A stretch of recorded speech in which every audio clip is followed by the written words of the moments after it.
Good morning. आज हम पढ़ रहे हैं आपका पोएम 9 पोएम है the snake trying. The snake trying में मतलब जो सांप कोशिश करता है उसके बारे में है। देखिए अब ब्लू लाइन में, most of us think of snake as a fearsome symbol of death. अधिकतर में से हम लोग ये सोचते हैं कि सांप को लेके एक डरावना प्रतीक मृत्यु का। But the snake in this poem is itself a victim. लेकिन इसमें सांप जो खुद है वो एक विक्टिम है, यानी एक पीड़ित है। कैसे पीड़ित है देखो। द स्नेक ट्राइंग, मैं बड़ा कर देती हूँ। The snake trying to escape the pursuing stick. सांप जो है वो कोशिश करता है कर रहा है बचने की, जो उसके ऊपर लाठियाँ या जो स्टिक छड़ियाँ हैं वो पड़ती है, उनसे बचने की कोशिश करता है। With sudden carving of thin long body, अचानक से अपनी जो लंबी पतली जो शरीर है उसको कर्व करने के लिए, मतलब उसको सिकोड़ लेता है, अपनी लपेट लेता है, जैसे बल पड़ते हैं ना उसके लिए लंबे शरीर को। How beautiful and graceful are his shape. उसकी जो शेप आकृति है वो कितनी सुंदर और कितनी सौम्य है। He glides through the water away from the stroke. वह पानी में दूर तक चला जाता है फिसलता हुआ, ठीक है। Oh let him go over the water, अरे उसे जाने दो पानी में। Into the reeds to hide, और उसे छुप जाने दो जो पानी के अंदर जो घास फूस है, यानी जो पानी में मार्शी प्लांट्स होते हैं ना, कीचड़ के अंदर जो काई वगैरह होती है उसमें उसे छिप जाने दो विदाउट हर्ट, बिना उसे चोट पहुँचाए। Small and green he is harmless even to children. ये छोटे और जो हरा है ये यहाँ तक कि बच्चों के लिए भी हानिकारक नहीं है। यानी वो उस हरे सांप की बात कर रहा है जो पानी के होते हैं, बोले ये नुकसानदेह नहीं होते हैं। अलॉन्ग द सैंड ही ले अनटिल ऑब्जर्व्ड। वो मिट्टी में तब तक पड़ा रहता है, लेटा रहता है जब तक कि कोई उसको देख ना ले। एंड चेस्ड अवे, और उसका पीछा ना कर ले, मतलब उसके पीछे ना पड़ जाए, तब तक वो पड़ा रहता है मिट्टी में। And now he vanishes in the ripples, और फिर वो गायब हो जाता है धुंध में, झाड़ियों में। Among the green slim reeds, हरी रंग की जो काई और जो नीचे पानी के जो पौधे होते हैं नीचे, उनमें वो गायब हो जाता है। यानी इसमें सांप एक वो बताया है कि सांप कैसे पीड़ित है, जब लोग उसको मारते हैं तो कैसे वो बच के भागने की कोशिश करता है। उसके ऊपर छड़ियाँ पड़ती है तो वो अपनी आकृति को कार्व कर लेता है, यानी घुमा लेता है, और जब घुमाता है तो उसकी आकृति कवि के हिसाब से बहुत सुंदर लगती है, सौम्य लगती है, और वो पानी में फिसलता हुआ चला जाता है। और कहते हैं तब कवि जो है कोई उसको पकड़ने की कोशिश करता है तो उसको कवि मना करता है और कहता है कि उसे जाने दो पानी के अंदर, और पानी में जो काई वगैरह उसमें छिप जाने दो बिना कोई नुकसान पहुँचे हुए। और वो छोटा सा हरे रंग का सांप है और वो बच्चों के लिए नुकसानदेह नहीं है।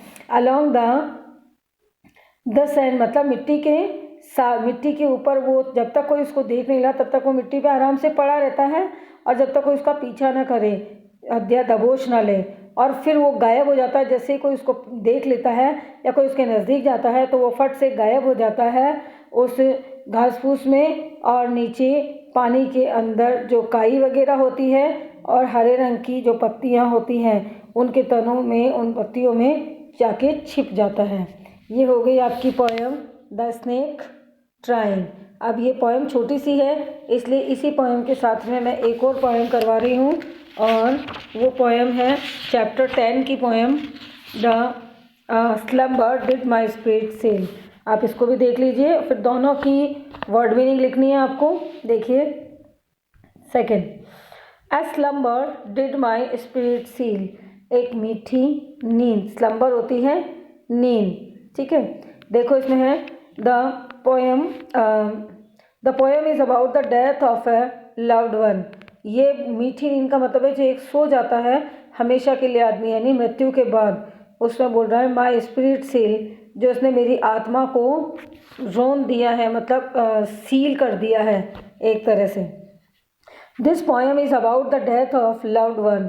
ये कविता है किसी प्रिय व्यक्ति की मृत्यु के ऊपर।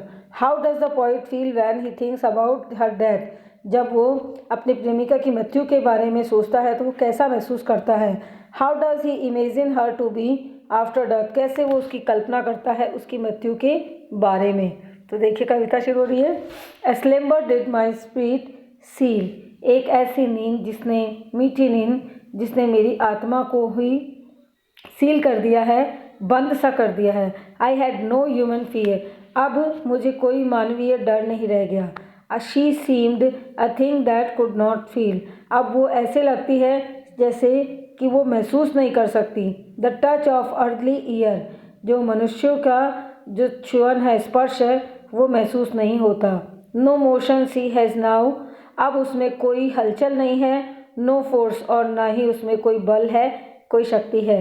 She neither hears nor sees, ना ही वो अब देख सकती है और ना ही अब वो सुन सकती है।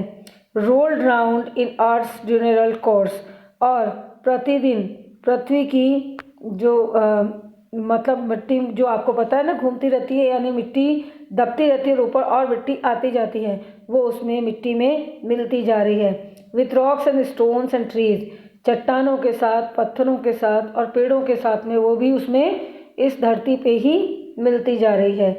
ये कवि इसमें अपनी एक प्रेमिका जिसे बिलव्ड, मतलब जिसे बहुत ज़्यादा चाहता है, उसकी मृत्यु के ऊपर उसके बारे में बता रहा है कि वो एक ऐसी मीठी नींद में सो गई है कि जहाँ सब आत्मा जो है वो समाप्ति हो जाती है और अब उसे आत्मा में किसी चीज़ का डर नहीं होता है, कोई मानवीय डर, जैसे मनुष्य डरता है हर चीज़ से, अंधेरे से, जानवर से, हर न चीज़ से, लेकिन आत्मा है अब उसका डर ख़त्म हो गया है। आत्मा का ना तो वो अब किसी चीज़ को फील कर सकती है, क्योंकि आत्मा कभी महसूस नहीं करती टच का, चाहे कितना ही पृथ्वी के अर्ली ईयर्स, मतलब इस मिट्टी के शरीर का जो छुअन है, स्पर्श, वो महसूस नहीं कर सकती। ना ही वो हिल सकती है, हलचल होगी अब उसमें, ना ही उसमें अब कोई शक्ति रहती है शरीर में, और ना ही वो देख सकती है और ना ही वो सुन सकती है। और इस पृथ्वी में मरने के बाद कहते हैं ना कि शरीर मिट्टी में मिल जाता है, तो वो शरीर मिट्टी में मिलता जाता है और उस मिट्टी के साथ ही वर्षों तक चट्टानों, पत्थरों और पेड़ों के साथ में पूरी तरह से मिल जाता है। ये है आपकी poem A slumber did my spirit seal. और इन दोनों पोएम के क्वेश्चन आंसर का PDF मैं आपको सेंड कर दूंगी। आपको इन दोनों पोएम की वर्ड मीनिंग लिखनी है। Thank you.